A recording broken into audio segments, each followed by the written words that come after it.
꽃을 보면서 하나님을 느끼지 못한다면 그것은 우리가 하나님이 아닌 아름다움을 어떻게 보면 우상으로 만든 걸지도 모릅니다. 우리가 말씀이 없어도 하나님이시라는 것을 느끼도록 창조된 거예요. 아담과 하와가 동산을 거닐 때에 하나님이 꼭 말씀하지 않아도 원래 하나님께서 창조하신 사람은 하나님이 계시다는 것과 또 하나님이 우리와 가까이 계시고 하나님의 그 사랑의 충만함을 경험하며 살아가는 것이 당연합니다. 하지만 죄가 우리 가운데 들어오고 나니까 우리가 하나님을 잘 경험하지 못하는 거예요. 우리의 하나님을 향한 시선이 많이 약해져서 마치 안경을 벗고 바라보는 것처럼 하나님을 잘 경험하지 못합니다. 이런 우리를 위해서 하나님께서는 말씀을 하세요. 이것을 특별 계시라고 하죠.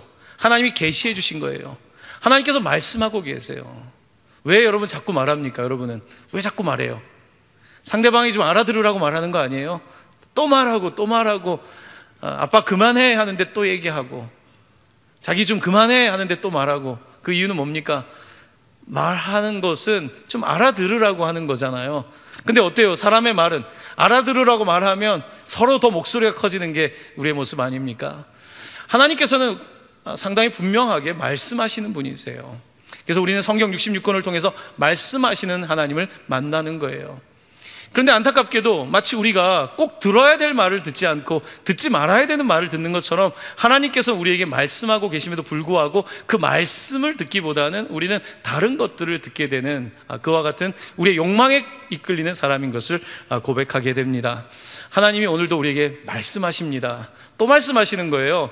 지난 주일에도 말씀을 들었지만 또 말씀을 듣는 거예요. 어제도 성경을 읽었지만 오늘 또 성경을 읽으며 하나님 나에게 뭐라고 말씀하십니까? 나는 참 어리석어서 똑똑한 것 같지만 잘 모르는 사람입니다. 나는 귀가 어두워서 세상 소리는 잘 듣지만 하나님의 음성을 듣지 못하는 사람입니다. 그와 같은 고백으로 나와서 말씀을 듣는 것이죠. 오늘 다시 하나님의 음성을 들을 수 있는 여러분 되시기를 바랍니다. 오늘 말씀이 더 선명하게 또렷하게 들리면 좋을 것 같습니다. 제가 어제 어떤 저녁 식사 자리에 갔는데요, 이제 여러 명이 같이 모여서 식사를 하는 자리인데 제가 놀란 게, 제가 앞에서 이렇게 잠깐 이야기를 하는데 저 끝에 앉아 있는 분이 다 들을 수 있는 거예요. 야, 어쩌면 저렇게 귀가 밝을까? 제가 좀 실험을 해봤어요. 이제 조그맣게 얘기해봐야지 하는데 다 끼어들어요. 와, 정말 잘 듣더라고요. 좀 안 들었으면 좋겠다는 생각이 드는데, 야, 사람의 청력이 저렇게 다르구나.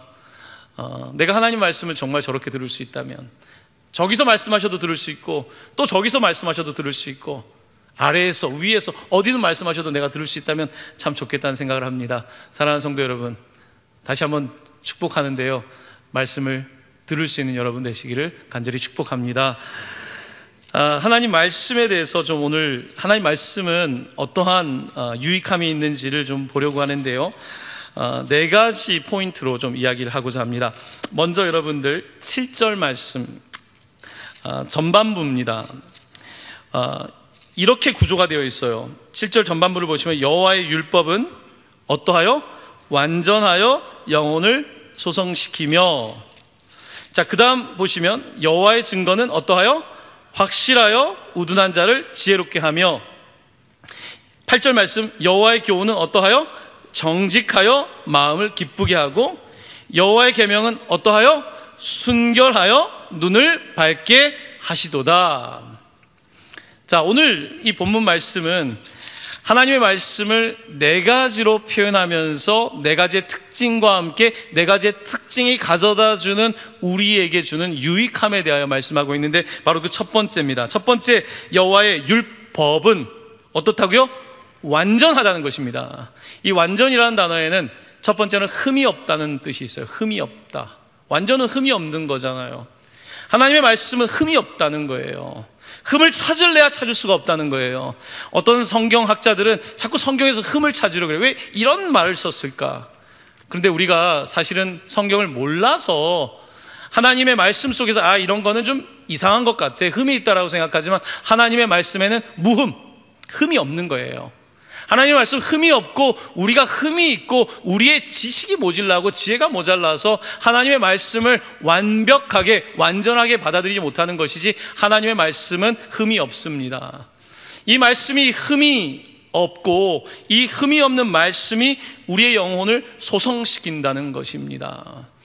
여러분, 하지만 우리는 하나님의 말씀은 흠이 없지만 여러분과 저는 흠이 있습니까? 없습니까? 흠이 있죠. 있어도 많죠. 그래서 우리가 하나님의 말씀으로 나아가면 말씀을 통해서 하나의 잘못을 고치고, 하나님 난 죄인입니다. 근데 하나님의 말씀은 우리에게 흠을 찾으려고만 하는 것이 아니라 우리의 흠을 해결하기도 하세요. 구약 성경에서는 어떻게 했냐면 흠이 없는 양으로, 흠이 없는 제물을 드려서 하나님께 예배했어요. 우리가 흠이 있지만 흠이 없는 그 제물을 가지고 우리의 흠을 덮어준 거예요. 바로 그 놀라운 구약 성경에 있었던 사건이 신약 성경에 오면 예수 그리스도께서 어린 양으로 흠이 없으신, 죄가 없으신 그리스도께서 이 땅에 오셔서 우리를 위하여 죽으심으로 말미암아 흠이 없는 우리들을 어떻게 하세요? 영혼을 소성케 하신다는 거예요. 우리의 영혼은 늘 죄 가운데 신음합니다. 우리의 영혼은 무지 가운데 신음합니다. 우리의 영혼은 여러 가지 압박과 고통 속에서 늘 영혼이 막 쭈그러듭니다. 하지만 하나님의 말씀은 흠이 없어서 그 흠이 없는 말씀이 우리의 영혼을 소성시켜 주신다고 말씀하고 있는 것입니다. 이 완전이란 단어에는 흠이 없다는 뜻도 있고, 또 두 번째로 어떤 뜻이 있냐면요, 여기에는 전체라는 뜻이 있어요. 전체. 완전하다는 뜻에는 전체, 전부를 뜻하는 거예요. 그러면 완전하지 못한 사람은 누구냐면 부분적인 거예요. 아주 부분적인 것에 빠져 있는 게 우리 아닙니까? 하나님의 완전은 부분이 아니라 전체인 거예요. 왜 우리가 말을 하는데 서로 소통에 어려움을 겪습니까? 왜냐하면 나는 이 부분을 얘기하고 있는 거고 상대방은 저 부분을 얘기하고 있는 거니까요. 어떠한 사람도 전체를 볼 수 없습니다. 그렇기 때문에 사람의 소통에는 항상 왜곡과 오해가 생겨나게 되고, 서로 스스로가 함께 우리 스스로가 부분적이라는 것을 인정하지 않게 될 때에 우리는 더 많은 갈등에 빠지게 되는 거예요. 하나님의 말씀은 그렇지만 부분이 아니라 전체이기 때문에 그 전체인 말씀이 우리의 영혼을 소성시킨다, 우리의 영혼을 리바이브, 정말 다시 부흥케 한다고 말씀하고 있는 것입니다. 사랑하는 성도 여러분, 참 전체를 보고 싶어요. 저도 살면서 이것도 좀 정확하게 좀 보고 싶고 하나님처럼 보고 싶은데 그게 되겠습니까? 그러니까 우리가 말씀 앞으로 와야 되는 거예요. 말씀 앞으로 와서 하나님, 부분적인 내가 조금 더 온전하게 보게 해주세요. 하나님, 흠이 많은 제가 당신 앞에 나와 말씀을 읽을 때에 내 흠을 보게 하시고, 내가 흠만 본다고 어떡합니까? 해결할 수 없는데 무흠하신, 흠이 없으신 예수 그리스도의 보혈로 말미암아 나를 온전하게 해주시고 또한 영혼을 소성케 해주십시오. 바로 이것이 하나님의 말씀의 능력입니다. 오늘 말씀을 듣는 여러분들, 말씀을 붙잡는 여러분들의 영혼이 소성하는 은혜가 있게 되기를 간절히 축원합니다. 영혼이 막 살아나고 말씀, 역시 말씀밖에는 없다라고 하는 그런 고백이 나오는 것이죠. 자, 두 번째, 말씀의 두 번째 유익은 여기에 있습니다. 7절 후반부인데요, 성경책을 보시면 여호와의 증거는 어떠하다? 확실하다는 것입니다. 그래서 우둔한 자를 지혜롭게 한다. 자, 증거라는 단어를 쓰고 있어요. 증거는 어때야 돼요? 확실해야 돼요. 성경의 증거가 확실하지 않으면, 불확실하다면 그것은 우리를 지혜롭게 하는 것이 아니라 더 혼란스럽게 하는 거예요. 여러분, 가짜뉴스가 우리를 더 혼란하게 하지 않습니까? 여러분, 책도 잘 사서 읽으셔야 돼요. 책이 다 좋은 게 아니에요. 어떤 책들은 확실하지 않아요.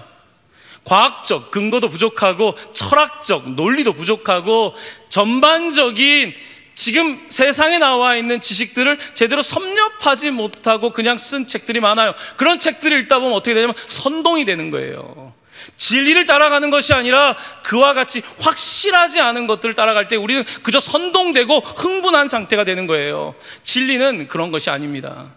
하나님의 그 여호와의 증거는 확실하다는 거예요. 확실하기 때문에 우둔한 자를 지혜롭게 한다는 말씀입니다. 여기서 우둔하다는 단어는요, 어리석다는 단어도 되고, 또 한편으로 성경에 보면 어떻게 쓰여져 있냐면 좀 심플하다? 심플하다는 게 저 사람 옷을 심플하게 입었나 그런 때가 아니라 좀 단순하다? 지금 그렇게 단순한 게 아니에요. 어떤 일을 할 때 지금 그렇게 단순한 게 아니라 거기에 나는 미묘한 차이가 있는데 그 미묘한 차이를 모르는 사람을 우둔하다 그래요. 이 복잡한 거를 잘 이해 못하고 또 다른 성경에는 뭐라고 되어 있냐면 순진하다고 되어 있어요. 여러분, 순진한 게 다 좋은 게 아니에요.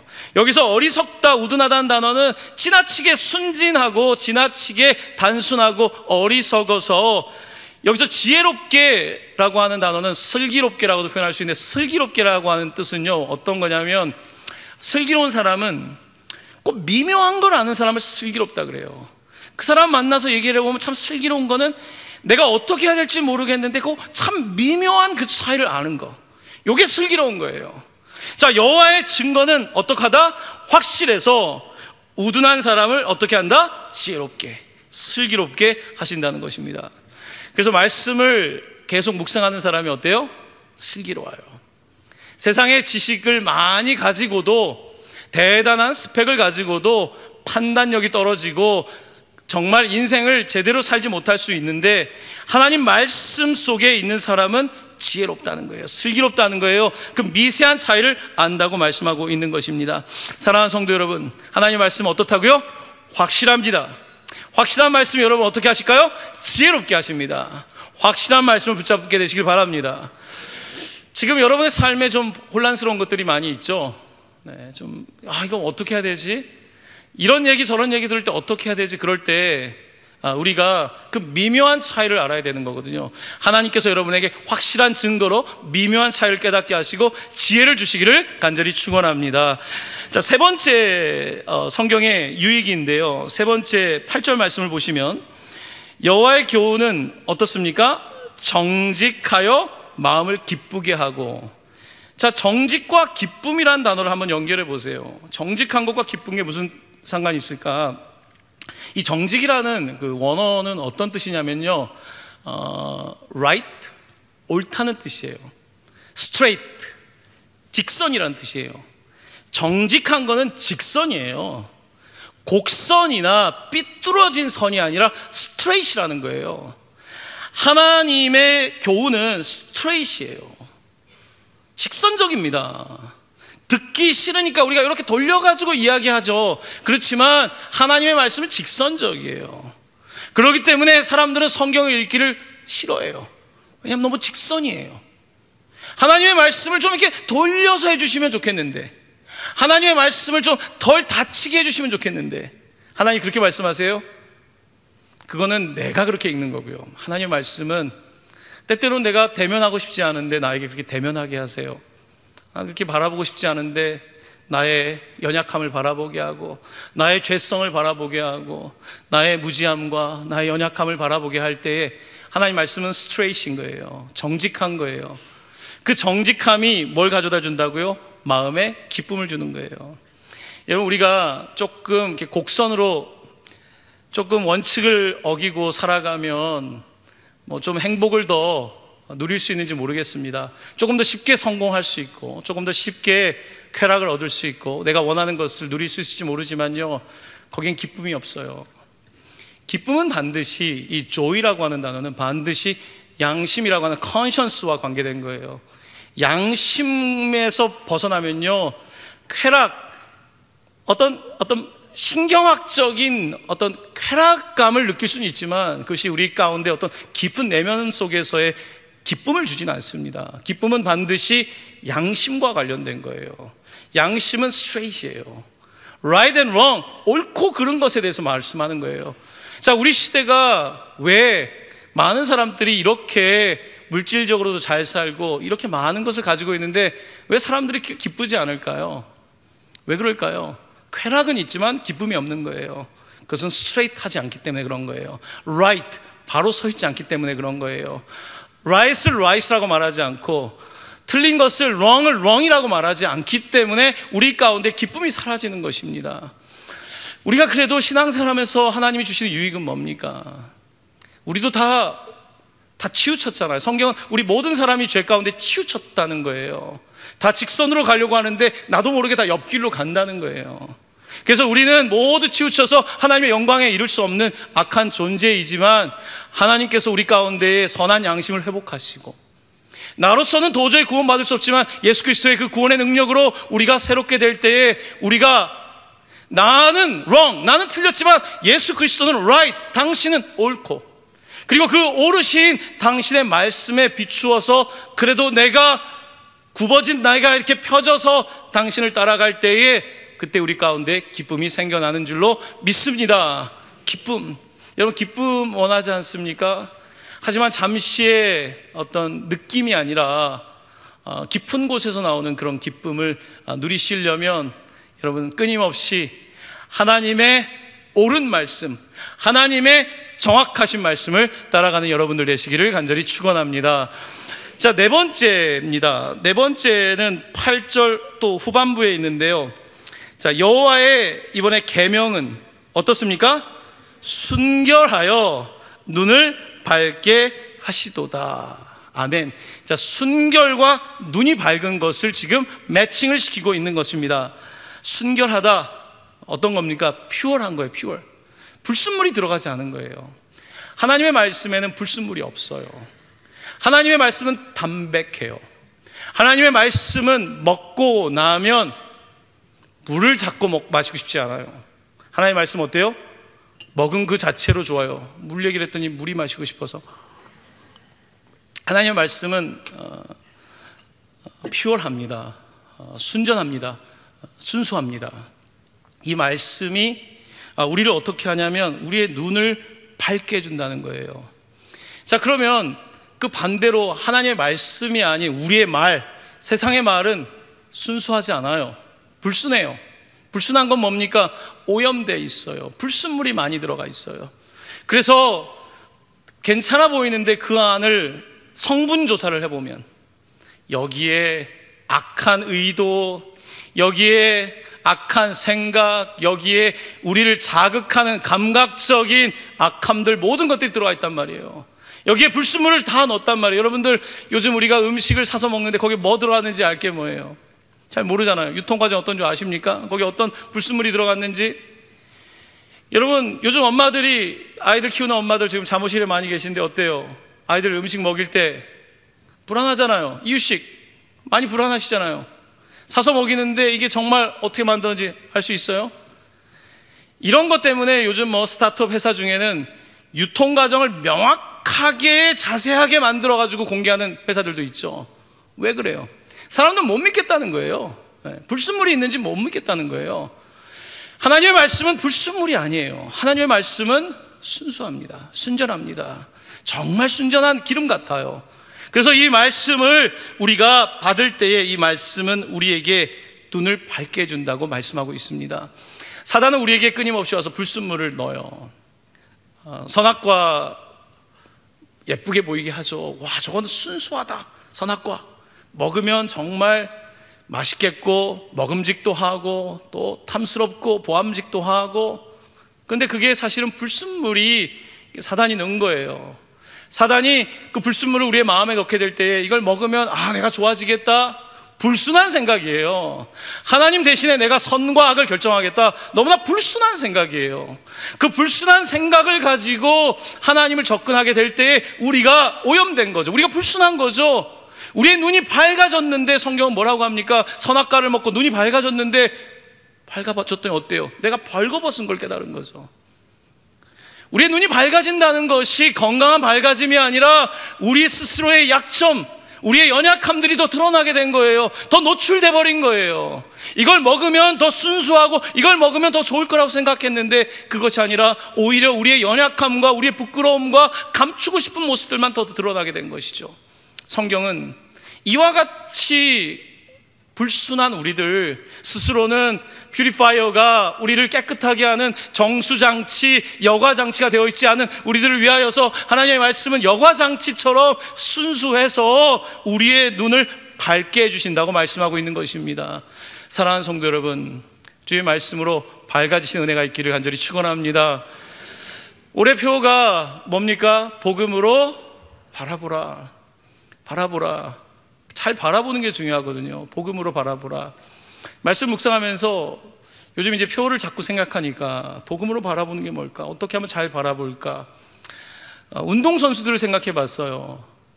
여러분, 보통 우리가 운동을 해보면, 요즘은 제가 운동을 하지 않지만 농구를 하든 축구를 하든 다 패스해줘, 패스 해주는데, 여러분, 패스를 받으려면 어떻게 해야 돼요? 어떻게 해야 되는지 아세요? 공을 자꾸 패스 받는 사람이 누군지 아세요? 자꾸 움직이는 사람이 패스를 받아요. 가만히 서 있으면서 그 제일 어린 시절에 싫었던 사람들이 누구냐면 하나도 안 뛰고 골대 앞에 있으면서 패스 지는 골만 넣으려고. 제일 싫잖아요. 골 밑에서 야야야 줘, 내가 영광은 다 차지하려고 하고. 근데 진짜 감독이 좋아하는 선수는 그런 선수가 아니에요. 패스만 하라는 선수가 아니라 누구예요? 패스를 하도록 움직이는 선수를 좋아해요. 많이 뛰는 선수. 감독이 가장 사랑하는 선수, 우리나라의 축구 실력은 아마 그 당시에 최고는 아니었지만 박지성 선수. 많이 뛰는 선수, 패스를 받을 수 있도록 길을 여는 선수. 이 선수가 다른 사람의 시야에 뛰는 거예요. 다른 선수들은 안 보이는 거야. 패스할 데가 없는 거야. 근데 그 선수는 움직이기 때문에 보이는 거예요. 많이 바라보려면요, 제대로 바라보려면 가만히 서서 되는 게 아닙니다. 많이 움직여야 돼요. 움직여야 볼 수 있어요. 요즘 우리 교회 153 학교 때문에 리모델링을 하고 있어요. 이제 학생들이 늘어나면서 2층부터 1층만 쓰다가 2층, 3층, 4층을 리모델링 하는데요, 가서 봅니다. 엊그저께도 가서 보고 오늘도 봐요. 보면서 지붕을 어떻게 해야 되지? 저는 기술자는 아니에요.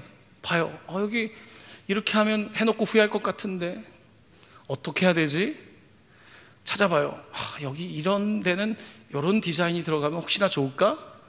자꾸 움직이면 보여요. 여러분도 아시죠? 자꾸 움직이면 보여요. 자꾸 움직이세요. 보여요. 왜 엄마들이 청소하고 또 하는 줄 아세요? 자꾸 움직이니까 자꾸 보여요. 남편들은 안 보여. 집에서 움직이지 않으니까. 집이 너무 깨끗해. 전 집이 항상 깨끗해요.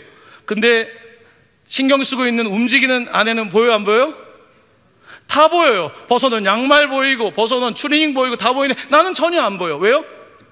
밖에서는 많이 움직이지만 집에서는 안 움직이니까. 여러분, 보려면 어떻게 하셔야 된다고요? 움직이셔야 돼요. 말씀은 우리를 움직이게 합니다. 하나님의 말씀은 양날의 검처럼 살아있고 운동력이 있어. 옛날 성경은 운동력, 지금 활력이 있어. 활력. 하나님의 말씀 운동력이 있다는 거예요.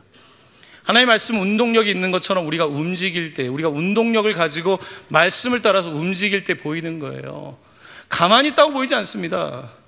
자, 우리 동강교회가 같이 해야 될 일 중에 하나는 특별히 올해 말씀을 우리가 읽는 거예요. 말씀을 공부하는 거예요. 말씀과 함께 움직이는 거예요. 그래야 보이지 않겠습니까? 말씀과 함께 움직일 때 보여요. 하나님이 말씀하세요. 우리 여기 젊은 친구들 있는데요, 말씀하세요. 너는 이런 은사를 가지고 있고, 내가 너를 향한 이런 계획을 가지고 있고, 내가 널 이렇게 사용하고 싶다. 말씀을 읽을 때 그래, 이게 너의 약점이고 너의 아픔이야. 하지만 내가 알고 있어. 내가 너를 그렇지만 다시 회복시키고 사용하려고 하는 거야. 하나님이 얼마나 말씀하십니까? 그럼 하나님 증거가 분명하지 않습니다. 그럼 하나님께서 증거를 대시지 않습니다. 아브라함이란 확실한 증거가 있잖아. 사라 확실한 증거가 있잖아. 다니엘이란 증거가 있고 요셉이란 확실한 증거가 있잖아. 확실하다고 말씀하시면서 오늘 우리에게 확신을 주는 거예요. 이게 하나님의 능력입니다. 성경은요, 그래서 어리석은 자를 지혜롭게 하는 능력이에요. 또한 내 지혜로는 구원받을 수 없는 우리들을 위하여서 주시는 미련한 능력인 것입니다. 구원의 능력이에요. 이게 하나님 말씀입니다. 우리가 얼마나 못 알아들으면 하나님께서 어떻게 하십니까? 말로 하면 못 알아들으니까 말씀이 육신이 되어서 오시지 않습니까?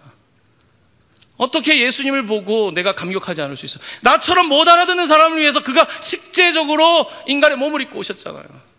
말로만 안 되니까 보여주신 거 아니에요? 이렇게 하는 거야. 이렇게 시범을 보이시고, 시범만 보인 것이 아니라 그 자신이 십자가에 죽지 않습니까? 바로 이것이 말씀의 살아있는 증거 아닙니까? 오늘 우리는 그 말씀을 받은 거예요. 그 예수 그리스도를 받은 거예요. 그 복음을 받은 거예요. 그 복음을 받은 우리는 이제 그 복음으로 예수 그리스도로 바라볼 수 있는 것입니다. 이 살아있는 말씀이 올 해를 좀 살아가면서 우리의 눈을 떠주시고, 올해는 정말 그 어느 때보다 좀 기쁘다. 왜 기쁘다 그랬어요? 아까 보니까 너무 바른 말씀을 따라가니까 내가 좀 힘들지만, 세상살이 하면서 좀 덜 바르게 살면 편할 수 있지만 내가 바르게 사니까 기쁨을 회복하고, 나는 어리석지만 이 분명한 고든 말씀 가지고 지혜롭게 되고, 또한 이 온전한 완전한 말씀으로 우리 영혼이 늘 소성케 돼서 푸른 나무처럼, 우리 영혼이 푸른 나무처럼 그런 그린 색깔의 그런 영혼이 될 수 있다면 올 한 해 우리가 얼마나 정말 복된 해를 살겠습니까? 우리 사방에 여러 가지 위협들이 많아요. 우리가 듣는 뉴스는 정말 좋은 뉴스 거의 없어요. 우리를 절망하게 하고 좌절하게 하고 인간성에 대한 신뢰가 깨지고 전쟁의 소리와 끊임없는 소리가 들리지만, 이런 뉴스 가운데 오늘 우리는 굿뉴스, 복음, 지저스 크라이스트, 예수 그리스도의 이 복음을 듣고 있지 않습니까? 이 복음이 우리에게 생명인 줄로 믿습니다. 이 복음으로 바라보는 여러분들 되시기를 바랍니다. 이 놀라운 하나님의 말씀이 우리에게 이와 같은 영향력이 있어서, 자, 오늘 본문은 이 말씀을 좀 같이 나누고 싶어요. 와, 저는 이 말씀의 수준에 언제쯤 도달할 수 있을까? 10절입니다. 우리 10절 말씀 같이 읽을까요? 시작. 금 곧 많은 순금보다 더 사모할 것이며 꿀과 송이꿀보다, 와, 하나님 말씀이 순금보다 더 사모하고 싶대요. 꿀과 송이꿀보다 더 달대요. 그러면 맨날 자주 먹을 텐데, 그죠? 하지만 하나님 말씀이 어떻습니까? 한약처럼 쓰죠. 하나님 말씀만 읽으면 순금이 아니라 이거 뭐 그냥 일반 책과 똑같고, 여러분 하나님 말씀이 그런 게 아니라 이렇게 사모하는 책이라는 거예요. 자, 그런데 오늘 본문 말씀 11절은 이 말씀을 우리가 바라보고 읽는 것도 중요하지만 성경의 결론은 늘 여기에 도착합니다. 11절이에요. 11절 같이 읽을까요? 시작. 또 주의 종이 이것으로 경고를 받고 이것을 지킴으로 상이 크니이다. 아멘. 자, 주의 종이 이 말씀으로 그냥 똑똑해지는 걸로 끝나지 말고 경고를 받으라는 거예요. 경고를 받고 이것을 지킴으로 상이 크다. 성경은 말씀을 지키는 자리까지, 말씀이 육신이 되신 예수 그리스도처럼, 말씀에 순종하신 예수 그리스도처럼 우리가 말씀을 지키는 자리까지 가기를 원하고 계세요. 바로 이것이 하나님의 말씀입니다. 하지만 우리는 우리의 힘으로 지킬 수가 없어요. 우리의 힘으로 이것들을 감당할 수가 없어요. 하지만 놀라운 하나님의 말씀이 우리에게 그 능력을 주시는 것입니다. 오늘 시편 19편은 전체가 하나님 말씀에 관한 책인데요, 하나님 말씀이 대단하잖아요. 와, 대단하다. 근데 이 말씀은, 하나님의 말씀에서 끝은 내가 고백하는 말로 바뀌어요. 이게 이번 시편의 굉장히 아름다운 면인데요, 여러분 마지막 우리 오늘 읽지 않았잖아요, 14편. 이것을 개인에게 적용했을 때 하나님의 말씀이 개인에게 어떻게 적용되는지에 대한 굉장히 아름다운 표현, 그리고 아주 우리를 감동 주는 표현이 남겨 있는데요, 14절 말씀 같이 봉독합니다. 나의 반석이시요 나의 구속자이신 여호와여, 내 입의 말과 마음의 묵상이 주님 앞에 연락되기를 원하나이다. 아멘. 자, 하나님의 말씀은 그렇게 위대하십니다. 하나님의 말씀 능력이 있습니다. 하지만 그 마지막에 여호와여, 내 입의 말과 내 마음의 묵상이, 살아계신 하나님의 말씀이 내 삶에 닿을 때에 내 입의 말과 내 마음의 묵상이 주님 앞에 연락되기를 원합니다. 개인적인 이 말씀이 개인화되고 말씀이 인격화되고 말씀이 나를 움직이는 놀라운 고백이 펼쳐지고 있는 것입니다. 우리의 신앙이 여기까지 계속해서 나아갈 수 있다면, 우리의 신앙이 하나의 객관적인 말씀에서 우리에게 건네져서 우리를 변화시키는 능력의 말씀이 되어서 내 입의 말과 마음의 묵상이 주님께 연락되기를 원합니다. 여러분의 한 해를 살아가시면서 하나님의 말씀을 묵상하실 때 그 묵상과 여러분에게 고백되는 그 말들이 하나님께 연락되기를 간절히 축원합니다. 또한 여러분들이 믿음으로 고백하는 일들이 우연은 없어요. 내 입에서 툭 튀어나온 말, 여러분 하나님 주신 말씀일 가능성 많아요. 그 말들이 여러분의 삶을 통하여 이루어지게 되기를 또한 예수님의 이름으로 간절히 축원합니다. 아멘.